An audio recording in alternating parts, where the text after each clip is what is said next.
नमस्कार साथियों, आप सभी का स्वागत है हमारे YouTube channel DN Jha official में। साथियों, पिछली क्लास में हमने SCERT वर्ग 8 के इतिहास की पुस्तक के अध्याय 6 अंग्रेजी शासन के खिलाफ संघर्ष 1857 का विद्रोह इसकी चर्चा की थी। जो शेष बिंदु है उसकी चर्चा हम आज करेंगे। तो साथियों, हमने देखा था कि भारत में जब अंग्रेजी राज्य की स्थापना होती है तो उनके द्वारा लागू की गई विभिन्न नीतियों से, चाहे वो भूमि व्यवस्था से संबंधित नीति हो, सैनिकों के प्रति उनकी नीति हो, आदिवासियों के प्रति उनकी नीति हो, इन विभिन्न नीतियों के कारण समाज का लगभग हर वर्ग उनसे असंतुष्ट हो गया।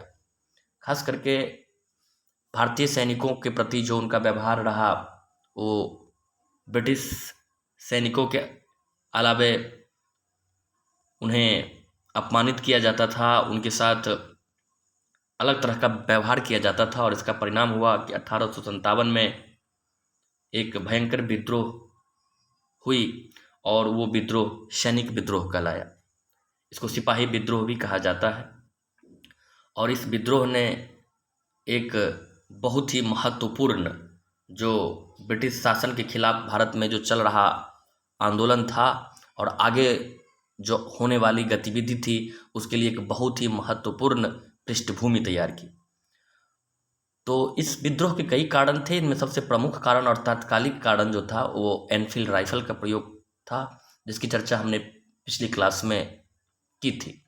आज हम विद्रोह का आरंभ इस टॉपिक से अपने क्लास की शुरुआत करते हैं। तो साथियों, आप सब ध्यान से सुने। निश्चित रूप से कम समय में महत्वपूर्ण जानकारी आपके बीच होगा और आप उसे जान पाएंगे। मार्च 1857 में बैरकपुर छावनी के एक युवा सिपाही मंगल पांडे ने नए कारतूस और राइफल को लेने से इनकार कर दिया। दबाव डालने पर उसने अपने अफसर पर हमला कर दिया। उसे गिरफ्तार कर के तुरंत फांसी पर लटका दिया गया। इसके कुछ दिनों के बाद मेरठ छावनी के 90 सैनिकों ने भी ऐसा ही किया। उन्हें भी गिरफ्तार कर लिया गया एवं 10 वर्षों की सजा सुनाई गई। इस घटना ने उस छावनी के सभी भारतीय सैनिकों को भड़का दिया। 10 मई 1857 को उन्होंने पूरी छावनी में विद्रोह कर दिया। उन्होंने अपने साथियों को छुड़ाया, अपने अफसरों की हत्या कर दी एवं शस्त्रागार लूट लिए। उन्होंने छावनी से निकलकर मेरठ शहर में भी अंग्रेजों और उनके समर्थकों के साथ लूटपाट की। सैनिकों ने सरकारी खजाने को भी अपना निशाना बनाया। फिर वे दिल्ली की ओर निकल गए। दिल्ली पहुंचकर उन्होंने शहर में लूटपाट मचाते हुए अंग्रेजी सरकार के प्रशासनिक केंद्रों को ध्वस्त कर दिया। पूरे शहर में अराजकता की स्थिति बन गई तथा अंग्रेजों के नियंत्रण से दिल्ली शहर निकल गया। इन विद्रोही सिपाहियों ने मुगल बादशाह को अपना नेता घोषित किया तथा अंग्रेजी सरकार के विरुद्ध उन्हीं के निर्देशन में संघर्ष चलाने का फैसला लिया। सैनिकों के इस कार्य में खास बात यह रही कि मेरठ और दिल्ली दोनों शहरों में शहरी लोगों का एक बड़ा वर्ग उसका साथ दे रहा था। तो साथियों, आप सभी इस पैराग्राफ में सुने और एक बार फिर मैं संक्षिप्त बता रहा हूँ कि 1857 में बैरकपुर छावनी में एक युवा सिपाही मंगल पांडे ने वो जो एनफील्ड राइफल था उसको चलाने से, राइफल को लेने से इनकार कर दिया। उन पर दबाव डाला गया। उन्हें गिरफ्तार करके फांसी पर लटका दिया गया। कुछ दिन के बाद मेरठ छावनी के 90 सैनिक भी ऐसा ही करते हैं। उन सबको भी गिरफ्तार कर 10 वर्ष की सजा सुनाई गई। इसके बाद इस छावनी में जितने भारतीय सिपाही थे सभी ने मिलकर 10 मई 1857 को पूरी छावनी में विद्रोह कर दिया। छावनी से बाहर निकलकर मेरठ शहर में भी उन्होंने अंग्रेजी जो शस्त्रागार था और जो प्रशासनिक व्यवस्था थी उसको भी उन लोगों ने निशाना बनाया। सरकारी खजाने को अपना निशाना बनाया। अराजकता की स्थिति सभी जगह फैल गई। इसके बाद सभी विद्रोही दिल्ली पहुंचे और दिल्ली में उस समय के तत्कालीन मुगल बादशाह बहादुर शाह जफर को उन्होंने अपना नेतृत्वकर्ता चुना और उन्हीं के नेतृत्व में वो आगे का संघर्ष अंग्रेजों के विरुद्ध करने का निश्चय किया। अब आगे बढ़ते हैं। बगावत फैलने लगी। जैसे जैसे दूसरी सैनिक छावनियों में जमींदारों, किसानों तथा शहरियों को मेरठ और दिल्ली की घटनाओं का पता चला, वे लोग भी अंग्रेजी सरकार के विरोध में सक्रिय होने लगे। यह खबर कि दिल्ली पर से अंग्रेजों का अधिकार खत्म हो गया एवं मुगल बादशाह ने भी भारतीय सैनिकों को अपना समर्थन दे दिया है, अंग्रेजी सरकार से असंतुष्ट सभी लोगों को एक बड़े अवसर की तरह दिखी। ज़्यादातर असंतुष्ट राजाओं, नवाबों और जमींदारों ने यह महसूस किया कि अगर भारत में फिर से मुगल बादशाह का शासन आ जाएगा तो वे पहले की तरह बेफिक्र होकर अपना काम कर सकेंगे। इसलिए अगले कुछ महीनों में लगभग पूरे उत्तर भारत में अंग्रेजी सरकार का विरोध शुरू हो गया। इसे आप मानचित्र 1 में आगे देखेंगे साथियों। प्रत्येक जगह सैनिकों ने विद्रोह प्रारंभ कर दिया और लोगों ने उनका समर्थन किया। इन विद्रोहों का नेतृत्व या तो जमींदार या नवाब कर रहे थे या फिर वैसे राजा जिनका राज्य अंग्रेजों ने छीन लिया था। दिल्ली के बाद कानपुर, लखनऊ, झांसी, आरा इत्यादि जगहों पर विद्रोहियों ने अंग्रेजी शासन को लगभग समाप्त कर दिया। कानपुर में मराठों के आखिरी पेशवा बाजीराव द्वितीय, कक्षा 7 में हम लोगों ने इनके बारे में पढ़ा था कि दत्तक पुत्र नाना साहेब ने इसका नेतृत्व किया। अंग्रेजों ने इन्हें मिलने वाली पेंशन बंद कर दिया था। इसके प्रमुख सहयोगी तात्या टोपे और अहमदुल्ला थे।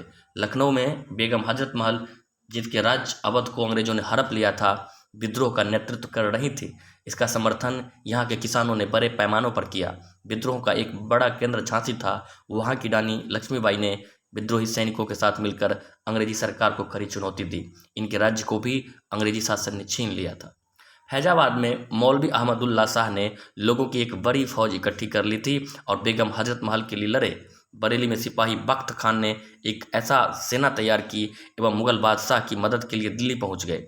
विद्रोह के फैलने और अंग्रेजों की जगह जगह पराजय से लोग उत्साह में थे और लगातार सैनिकों का समर्थन कर रहे थे। उन्हें लगा कि भारत से अब विदेशी शासन का अंत हो जाएगा। अब तक लोगों को यह समझ आ रहा था कि उनकी परेशानियों का मुख्य कारण कहीं न कहीं यह विदेशी सरकार ही थी। तो साथियों, आपने देखा इन पैराग्राफ में कि लगातार विद्रोह फैलता गया।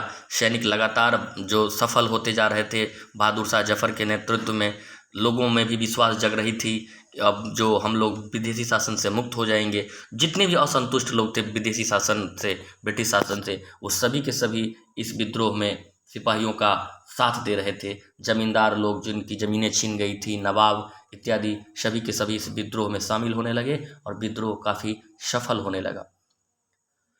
1857 का विद्रोह और बिहार। अब बिहार में इसकी क्या स्थिति है, इसको देखते हैं साथियों। आप बाबू वीर कुंवर सिंह के नाम से जरूर परिचित होंगे। उनके जन्म दिन पर आपके विद्यालय में छुट्टी भी रहती है। अपने राज्य बिहार के आसपास के इलाके में 1857 में हुए विद्रोह के प्रमुख नेता थे, इसलिए आज तक हम उनको याद करते हैं। कुंवर सिंह आरा के पास जगदीशपुर के जमींदार थे, लेकिन उनकी जमींदारी अंग्रेजों ने छीन ली थी।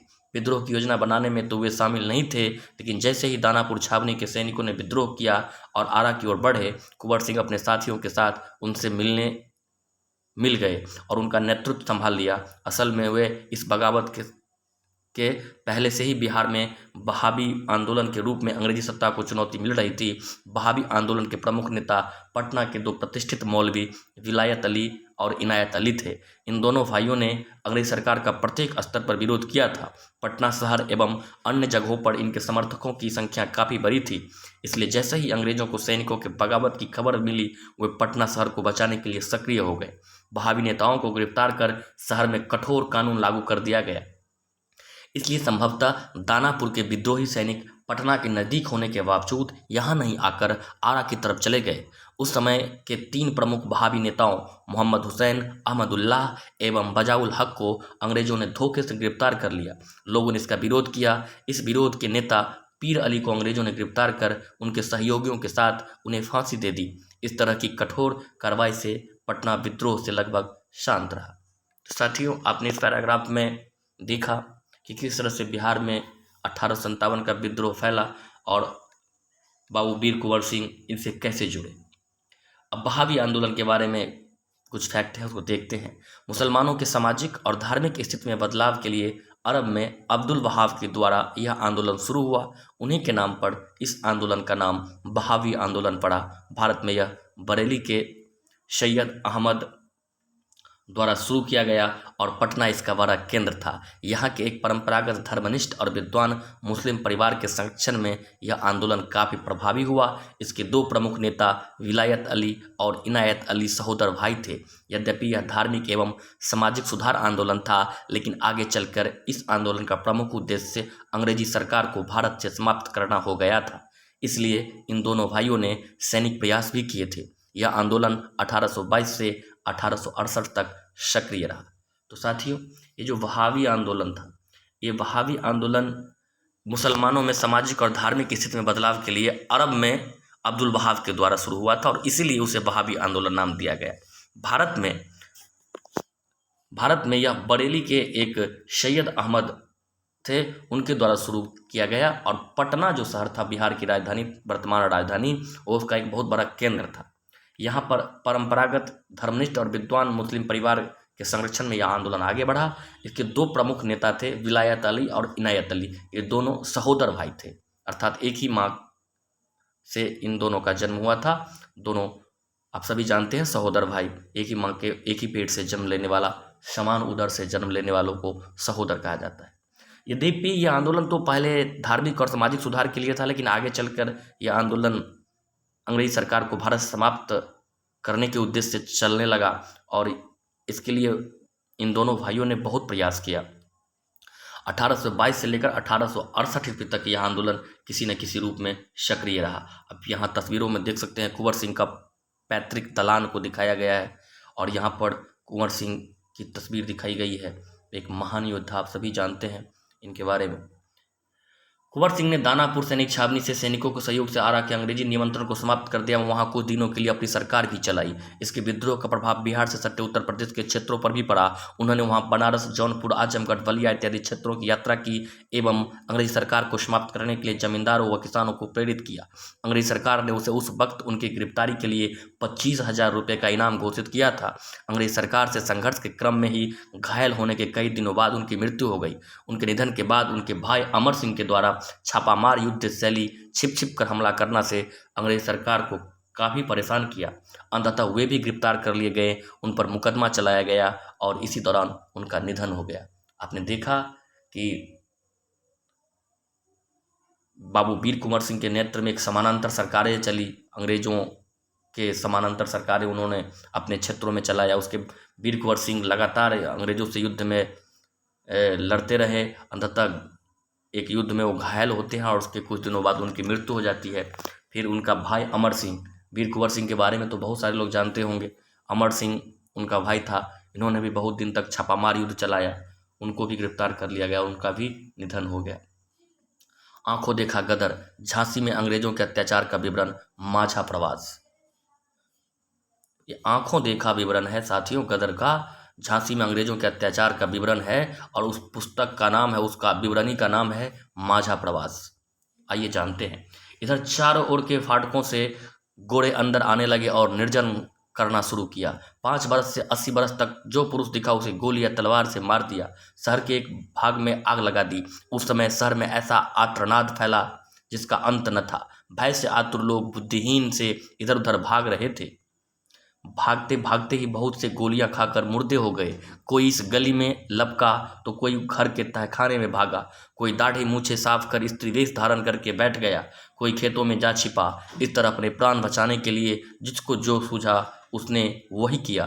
गोरे लोग घरों में घुसकर लोगों को मारने एवं उनके धन को लूटने लगे। जो स्वेच्छा से अपना धन दे रहे थे उसे वे छोड़ देते थे। ये माझा प्रवास में ऐसा विवरण लिखा गया है साथियों। विद्रोही क्या चाहते थे? आप यह सोच रहे होंगे कि विद्रोह में शामिल राजाओं और जमींदारों को इस बगावत से क्या फायदा होने वाला था। हमने पहले ही देखा कि वे सरकार से असंतुष्ट थे और इस तरह के विद्रोह द्वारा अपना खोया हुआ शासन वापस चाहते थे। 25 अगस्त 1857 को विद्रोहियों द्वारा जारी किए गए घोषणा पत्र, जिसे आजमगढ़ घोषणा पत्र के नाम से जाना जाता है, से हमें इस विद्रोहियों के उद्देश्य को समझने में मदद मिलती है। इस घोषणा पत्र में जमींदारों को यह कहा गया कि उनकी ज़मीन छीनी नहीं जाएगी और अपने क्षेत्रों में उनका राज पहले जैसा बना रहेगा। व्यापारियों को सभी वस्तुओं के व्यापार की आज़ादी होगी। सरकारी नौकरी वाले भारतीयों से कहा गया कि उन्हें शासन में ऊंचा पद दिया जाएगा और उनके साथ कोई भेदभाव नहीं होगा। पंडित एवं मौलवियों को धर्म की रक्षा करने के लिए साथ देने को कहा गया। बुनकरों एवं शिल्पकारों को भी सरकारी सहायता का भरोसा दिया गया। इस तरह घोषणा पत्र से यह पता चलता है कि जो वर्ग अंग्रेजी सरकार की नीतियों से सबसे अधिक प्रभावित था, उन्हें बगावत की सफलता के बाद पहले की स्थिति में लाने का आश्वासन दिया गया था। विद्रोहियों ने बगावत के दौरान जिन थोड़े दिनों तक अलग अलग जगहों पर शासन किया, उसमें उन्होंने अंग्रेजों के पहले की मुगलकालीन व्यवस्था को ही अपनाया। तो साथियों, आप यहाँ देख सकते हैं माझा प्रवास के बाद यहाँ पर देख सकते हैं कि विद्रोही क्या चाहते थे। विद्रोही जो चाहते थे उसके लिए उन्होंने एक घोषणा पत्र जारी किया था, उसमें आजमगढ़ घोषणा पत्र के नाम से जाना जाता है। 25 अगस्त 1857 को इसको जारी किया गया था। उसमें उन्होंने सारी बातें बताई कि जो भी भारतीय इस व्यवस्था से प्रभावित है, उन्हें हम उनकी जो पुरानी व्यवस्था है, जैसे जमींदारों को उनकी ज़मीनों पर हक दे दिया जाएगा, जो भारतीय नीचे स्तर पर नौकरी करते हैं उसे ऊंचे ओहदे प्रदान किए जाएंगे, व्यापारियों को भी जो सुविधाएं उनको चाहिए दी जाएगी। इन सब को ध्यान में रखकर उन्होंने आजमगढ़ घोषणा प्रस्तुत किया था 25 अगस्त 1857 को। और जहाँ जहाँ 1857 के समय उनकी सरकारें चली, वहाँ पर उन्होंने ये सुविधाएं भी प्रदान की। अर्थात उस समय भारत में जो मुगलकालीन व्यवस्था जैसे चलती थी, उसी प्रकार से उन्होंने व्यवस्था को चलाया। यहाँ आप बॉक्स में एक बहुत महत्वपूर्ण विवरण है, इसे देखते हैं। जो ऊपर में आपने अंश देखा उसकी बात है। यह अंश माझा प्रवास नामक पुस्तक का है। इसके लेखक महाराष्ट्र के एक ब्राह्मण विष्णु भट्ट गोडसे हैं। उस समय वे झांसी के इलाके में लक्ष्मीबाई के साथ थे। उन्होंने उस समय का विवरण अपने घर पहुंचकर सुनाया। घर से वे मथुरा के एक यज्ञ में भाग लेने आए थे। उसी समय बगावत हो गई। उससे जुड़े कई विवरण उन्होंने इस किताब में दी। यहाँ उसका एक छोटा सा अंश दिया गया है। तो साथियों, माझा प्रवास एक उस समय के तत्कालीन, यहाँ जो आपने विवरण देखा, जो चित्रण किया गया है किस तरह अंग्रेज तबाही मचाते थे, उसी का अंश है। और उस पुस्तक का नाम है माझा प्रवास। और उस पुस्तक के लेखक हैं विष्णु भट्ट गोडसे। वो एक मराठी ब्राह्मण है और यज्ञ के सिलसिले में वो उस समय झांसी में आया था। और जो उन्होंने दृश्य देखा था, तो उसके बाद जब वो अपने घर पहुंचते हैं तो एक पुस्तक में इसका वर्णन करते हैं, विवरण लिखते हैं। और उसमें वो माझा प्रवास नाम से एक अपना संस्मरण लिखते हैं और उसी में इसका वर्णन है। तो साथियों, अब ये वीडियो काफ़ी लंबा है, बढ़ता जा रहा है, फिर भी हम चाहेंगे कि अब इसको अंतिम समाप्ति की तरफ पहुंचाया जाए। विद्रोह को दबा दिया गया। आप सब सोच रहे होंगे कि भारतीय विद्रोही अंग्रेजी राज को समाप्त करने पर तुले थे। अंग्रेजों को मारा काटा जा रहा था, उनकी संपत्ति लूटी जा रही थी, तो अंग्रेजी सरकार व सेना क्या कर रही थी? अपनी सरकार व अपने लोगों को बचाने के लिए उसने भी जरूर कुछ किया होगा। वे भारत से अपने शासन को ऐसे ही तो नहीं समाप्त होने देते। भारत पर अधिकार से अंग्रेजों को होने वाले लाभ के बारे में तो आप सब जान ही चुके हैं। उन्हें दोबारा अपनी सरकार को भारत में स्थापित करने में 2 वर्ष लग गए। उन्होंने इंग्लैंड से और फौज मंगवाई। उन्होंने सबसे पहले दिल्ली को अपने अधिकार में लिया। मुगल बादशाह बहादुर शाह जफर को उनको बेटों के साथ गिरफ्तार कर लिया। उनके बेटों को उनके सामने ही गोली मार दी गई तथा बहादुर शाह को रंगून भेज दिया गया, जहां 1862 में उनकी मृत्यु हो गई। इसके बाद लखनऊ पर धावा बोलकर उसे अधिकार में लिया। बेगम हजरत महल गिरफ्तारी से बचने के लिए नेपाल चली गई। उसके बाद कानपुर को भी अंग्रेजों ने जीत लिया। नाना साहेब भी नेपाल चले गए। झांसी की रानी युद्ध करती हुई शहीद हो गई। तात्या टोपे छिपकर आदिवासियों के सहयोग से अंग्रेजों के विरुद्ध छापामार युद्ध चलाते रहे, लेकिन एक जमींदार के धोखे के कारण पकड़ लिए गए। उन्हें फांसी दे दी गई। कुंवर सिंह और अमर सिंह के साथ क्या हुआ, इसे आप पहले ही जान चुके हैं। आरा और आसपास के क्षेत्रों पर नियंत्रण कायम कर लिया गया। उसके खानदानी घर को ध्वस्त कर दिया गया। विद्रोहियों को जल्द सजा देने के लिए कानून बनाया गया, जिसके अंतर्गत उन्हें फांसी के अलावा तोप के मुंह से बांधकर उड़ा देने जैसी सजा भी दी गई।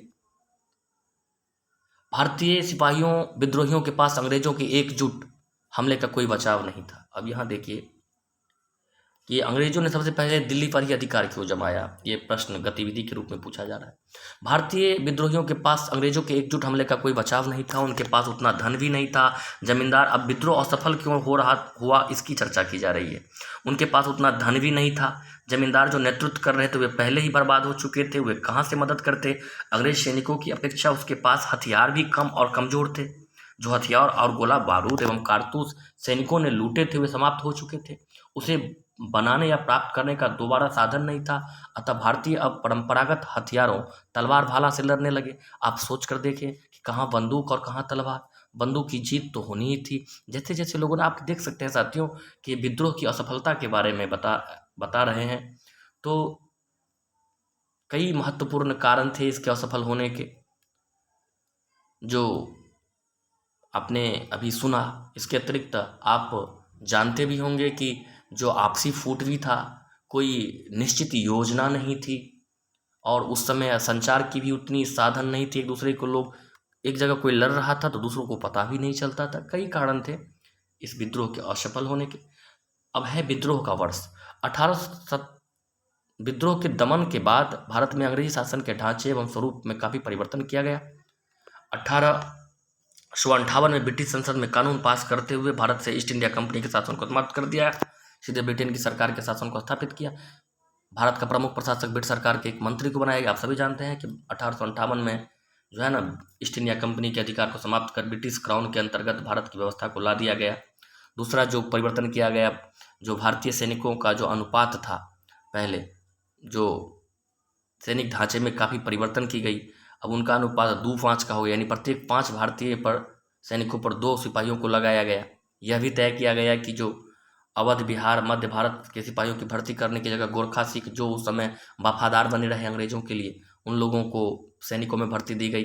बिहार, उत्तर प्रदेश इत्यादि के लोगों ने जो विद्रोह किया था, खासकर उत्तर भारत के लोगों ने, उन्हें अब सैनिकों में स्थान नहीं मिल रहा था, नहीं दिया गया। इस प्रकार का परिवर्तन हुआ और इस प्रकार आप देख सकते हैं कि बगावत जो हुआ 1857 का, तो भारतीय शासन के स्वरूप में बिल्कुल बदलाव हो गया। परिणाम भी काफ़ी दूरगामी सिद्ध हुए। राजनीतिक क्षेत्र में इसके बाद बदलाव की शुरुआत हुई। अब देखते हैं कि राष्ट्रीय आंदोलन, इसके बाद कई जो संगठन बनते हैं, फिर 1885 में राष्ट्रीय कांग्रेस की स्थापना होती है। उसके बाद एक लयबद्ध तरीके से निश्चित क्रम में भारत जो अपने स्वाधीनता का जो उसका आंदोलन होता है वो आगे बढ़ते हैं। तो साथियों, अब हम इस चैप्टर से बनने वाले प्रश्नों को देखते हैं। 1857 का विद्रोह कहाँ से प्रारंभ हुआ, हमने चर्चा की, ये मेरठ से प्रारंभ हुआ था। मंगल पांडे किस छावनी के युवा सिपाही थे, तो मेरठ छावनी के मंगल पांडे बैरकपुर छावनी के युवा सिपाही थे। झांसी में विद्रोह का नेतृत्व किसने किया, झांसू में विद्रोह का नेतृत्व आप सभी जानते हैं, रानी लक्ष्मीबाई। कुंवर सिंह जगदीशपुर के जमींदार थे।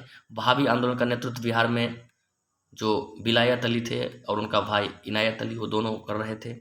अब इसको मैच करना है तो जगदीशपुर से कुंवर सिंह का संबंध है, कानपुर से नाना साहब का संबंध है, दिल्ली से बहादुर शाह जफर, लखनऊ से बेगम हजरत महल और माझा प्रवास एक पुस्तक है, उसके लेखक विष्णु भट्ट गोडसे हैं। साथियों, कैसा लगा ये वीडियो ज़रूर बताइएगा। स्पीड थोड़ी ज़्यादा थी, समय का अभाव था और मैं चाहता हूँ कि आपका समय बर्बाद ना हो, कम समय में ही जो महत्वपूर्ण जानकारी है वो आपके बीच पहुँच जाए।